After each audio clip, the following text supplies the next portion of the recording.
PMS, pregnancy, menopause. Being a woman is a lot. Ollie supports you and yours with expert solutions for every age and life stage. They just launched 2 new products exclusively at Walmart. Period Hero combats bloat, mood swings, and more during PMS. And Balance Perimeno to support hormonal balance, mood, and metabolism during perimenopause. Grab yours at ollie.com. Ollie! These statements have not been evaluated by the Food and Drug Administration. This product is not intended to diagnose, treat, cure, or prevent any disease. The Stone Zone on the Red Apple Podcast Network.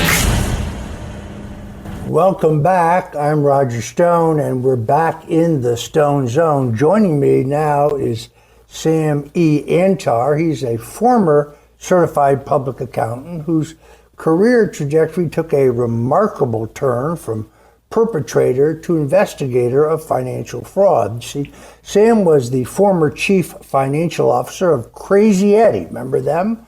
A major consumer electronics chain in the northeastern United States during the 1980s. Sam was one of the key figures in one of the decade's largest security fraud schemes.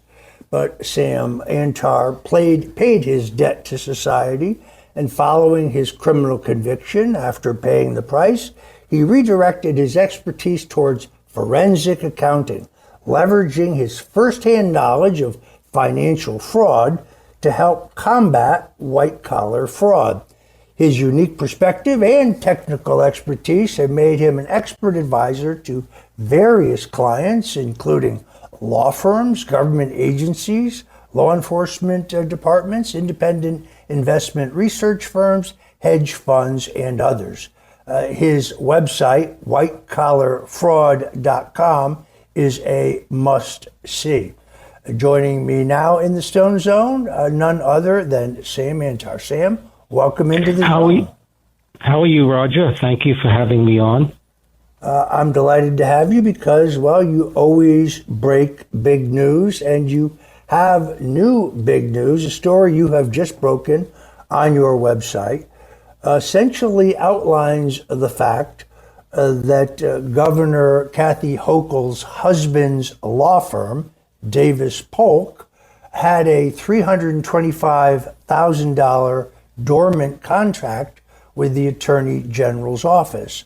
It had been dormant for 14 months, $0 paid, nothing moved. Then suddenly, in January, after Hochul's husband joined the firm, even after the contract had expired, or should I say 401 days after it began and 37 days after it was expired, they suddenly got a $231,000 payment. Now, coincidentally, this appears to have happened contiguous with the Guardian reporting that a federal grand jury is now investigating Attorney General Letitia James for serial mortgage fraud. So the same day, the Hochul budget passed, including a $10 million taxpayer-funded legal shield for state officials under federal investigation. Like with all your reports, Sam, this isn't speculation. It's all documented right there at whitecollarfraud.com. So lay the story out for us, Sam. Okay, first of all, it's really a story about a financial triangle between Hochul and her husband and Letitia James in the law firm. So let's start out from the very beginning. Let's go back to February 1st, 2023. Davis Polk signs a contract for $325,000 with the New York Attorney General's office. Now, they've been doing business with other agencies, and in fact, from 2001 to 2024, they received $7 million from other New York City government agencies. But what makes this interesting is that this contract that they signed just lay dormant. And not only that, it was filed and approved over 400 days after the contract began. So it didn't exist on paper, at least on our paper. In other words, it wasn't visible. So February 1st, the contract begins. there are no payments for 14 months. Okay? Exactly 11 months later, William Hochul, Kathy Hochul's husband, joins Davis Polk. He gets $950,000 in 2024, and his employment starts on January 2nd, 2024. Okay? On January 31st, 2024, the contract with Davis Polk expired. No money, no visible authority for continued payments. It just goes off the radar. Then on March 8th, the expired contract is filed and approved 37 days after it expired, which is about 400 days after the contract was initiated. What the hell is going on there? Then on April 30th, 2024, the contract between March and April 2024, the contract is extended because William Hochul is now part of the firm.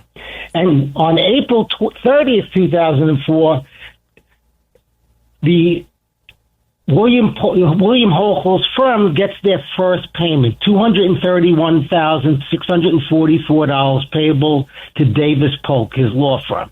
Okay? Then, let's fast forward, okay? Now they're starting to get payments as soon as William Hochul joins. Now let's fast forward it. March 8th,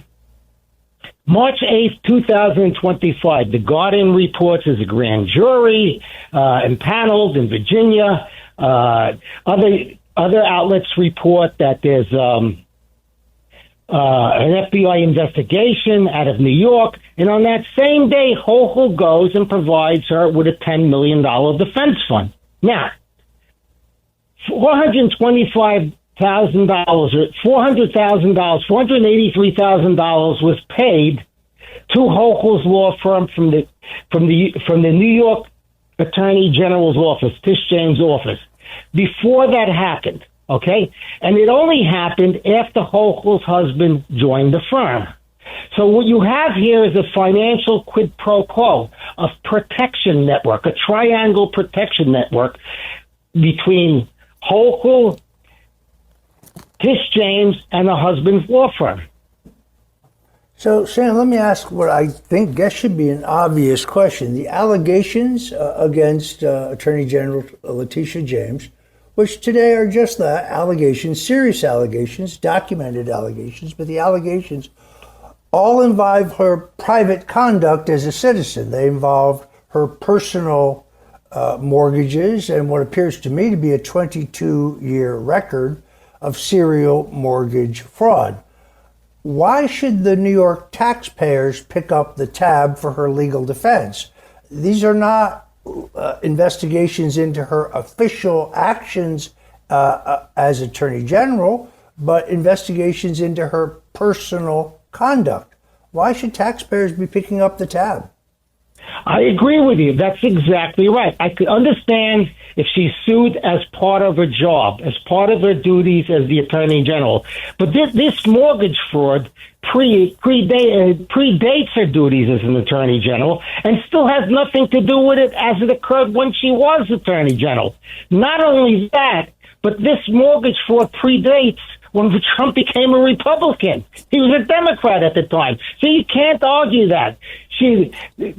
Trump didn't put pencil to paper. MAGA didn't put pencil to paper. You didn't put pencil to paper. And me, a Democrat, I didn't put pencil to paper. All we did was look at her documents, and it reveals a fraud. And on top of that, you got New York State taxpayers footing the bill for something that doesn't have to do with her job.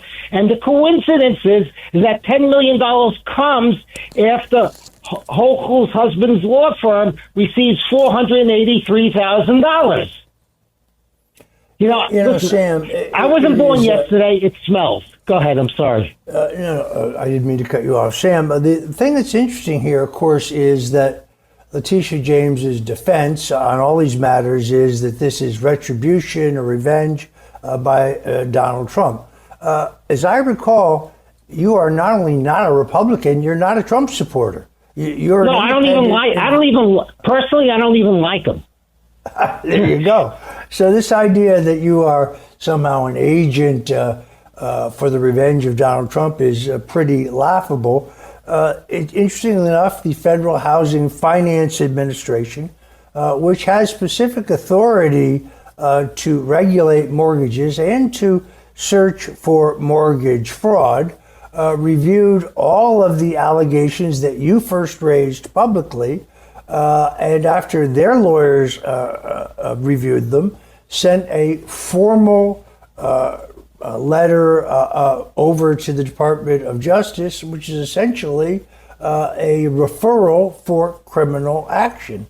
Now, some have argued that although it is undisputed that the Attorney General, Letitia James, lied on these sworn forms, signing 12 different places, by the way, so saying it was a typo is not going to fly, saying when she applied for a mortgage in Brooklyn, that she, in Virginia, that she and her daughter would inhabit the home in which they were borrowing to get a mortgage, when obviously she cannot be a resident of Virginia and still legally serve as the Attorney General of the state of New York. But some people have said, well, she may have lied, but since there was no advantage to her, there is no crime. How would you address that? U.S. Code, I think it's 1014. I might have gotten the last two numbers wrong. But under the U.S. Code and also under Supreme Court cases, you don't even have to prove that the lender relied upon it or used it. All you have to show that there was an intent to influence the lender, which is squarely there. Okay? Another thing is, even if if the lender does not even use the information or rely on it, a federal crime was committed when she signed that document and turned it over to the mortgage company. And that document, which I don't think she counted on being recorded, was recorded with the mortgage. It's a public record. So I don't buy that standard, well, no harm, no foul, that BS. First of all, we don't know if there was any harm or foul. Second of all, even if there was no harm or foul, she committed a federal crime by lying on that document. Now, it's not just that one-off thing, okay? You're talking about a history of false financial disclosures. It's not like, oh, I made one mistake. Okay, I get it. Sometimes people make mistakes, okay? But this is not a mistake, okay? This was witnessed by two people in her office. This is the Attorney General of the state of New York signing a sworn document. And it says in caps that she intended to make it her primary residence. And this was done about 30 or 40 days before the Trump trial. The ultimate hypocrisy. Well, plus, in many cases, she borrowed substantially more in mortgages than the value of the property. So is she not inflating the value of her assets? Exactly what, ironically, she accused Donald Trump of doing in a bogus case in New York under a law in which no one has ever been prosecuted? Okay, I'm sorry to interrupt you. It's entirely possible. Let me explain. She has another property in Virginia on Peroni Avenue, okay? She states that the value is between $100,000 to $150,000. That's her, not me, not you, not anybody else, her. Now, she has a $108,000 mortgage that wasn't disclosed in her financial disclosures, so now we have $108,000. Let's leave out the question of why she omitted it from her financial disclosures. Then there are two other mortgages that are in her financial disclosures, but are not in the property record. You want to call them phantom mortgages, unrecorded mortgages, etc. When you add up the two phantom mortgages, and the mortgage that she didn't show in the financial disclosures, it comes out to roughly $500,000 on the property that she claims was worth between $100,000 to $150,000. That in of itself is a lie, mail fraud with the New York, with her filings with New York State. Secondary, did she file? When she applied for the mortgage, did she have an appraisal that differed from the amount that she told New York State? Then you got another possible crime being committed. So what's going on is that the feds have to gather all of this evidence, piece it together, and present the case. Now, I believe they have a case already. I believe that they should have indicted already, but I understand that white-collar cases take time. But I'm telling you now, and I'm telling the feds if they're listening, I'm watching, and if you F up this case, you're going to be held accountable. Well, there is no question that other people have been prosecuted for the exact same thing, and I think it was Letitia James who said, no one is above the law. Another story broke 2 days ago at Art Voice, an upstate newspaper, that claims that a woman named Angel Du Bois claims that Letitia James covered up a sexual harassment and, in fact, a sexual assault against her by James' chief of that staff, Ibrahim Khan. There's already another lawsuit by another woman who worked in that office claiming the same thing. So I think you're going to hear a lot more about both of those stories. If you're just tuning in, this is the Stone Zone. I'm Roger Stone. We're talking to Sam Antar, and we're breaking news right here in the zone. So whatever you do, please don't touch that dial. The Stone Zone on the Red Apple Podcast Network. The Stone Zone, entertaining and informative on the Red Apple Podcast Network. And we're back with one of the most interesting guests I've ever had. Sam Antar was a certified public accountant who was later convicted in one of the largest security fraud schemes in American history, the Crazy Eddie scandal. Remember them? They were a major consumer electronics chain in the northeastern United States. They were very hot in the 1980s until they crashed. But Sam Antar was convicted but paid his debt to society. And upon finishing his sentence, redirected his expertise towards forensic accounting, leveraging his firsthand knowledge of criminal fraud to help combat white-collar fraud. He's kind of made a specialty at looking at our political leaders, and there's plenty of fraud to find.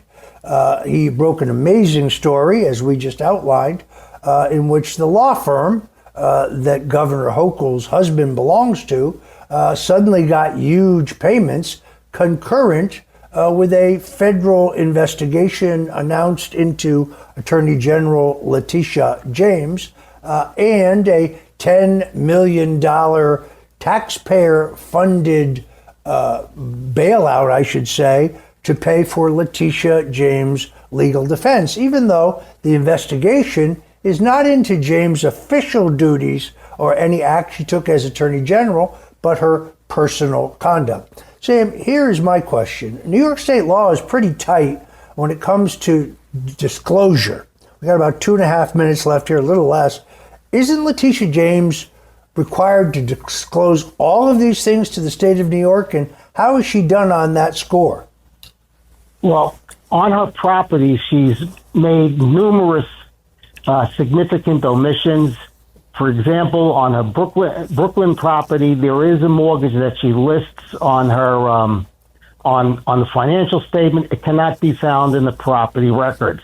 There are mortgages that are in the property records but cannot be found in her disclosures. And this goes on and on and on with the other properties that she's listed. The Peroni Avenue thing that we just spoke about, $500,000 in loans, $100,000 to $150,000 stated value. One mortgage there is not listed that she had on the property, and 2 other mortgages can't be found in the property disclosures, those phantom mortgages. On the other property, the Sterling Street property, is completely absent from our financial disclosures to New York State.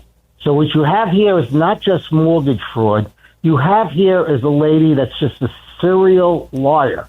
Whatever she puts pen to paper, none of the information can be trusted because significant omissions, significant gaps that needs to be, looked at with somebody with subpoena power that I don't have. All right, we have to leave it there. I want to reiterate our invitation to Attorney General Letitia James. You're welcome to come into the Stone Zone at any time to make your case and defend yourself against any of these newsworthy allegations. Let me thank my guest, Sam Antar, for joining us today in the Stone Zone. Again, you can check out the documentation of everything he's reported by going to whitecollarfraud.com. That's whitecollarfraud.com. Until tomorrow, God bless you and Godspeed. We'll see you back in the Stone Zone then. Thanks for listening to the Stone Zone with Roger Stone. You can hear the Stone Zone with Roger Stone weeknights at 8 on 77 WABC. If you like the podcast, share it with your friends and listen anytime at WABCRadio.com and download the WABC Radio app. Hit that subscribe button on all major podcast platforms. Plus, follow WABC on social on Instagram, TikTok, Facebook, and X. See you next time for a new episode, so you never have to wonder. What the heck is going on here?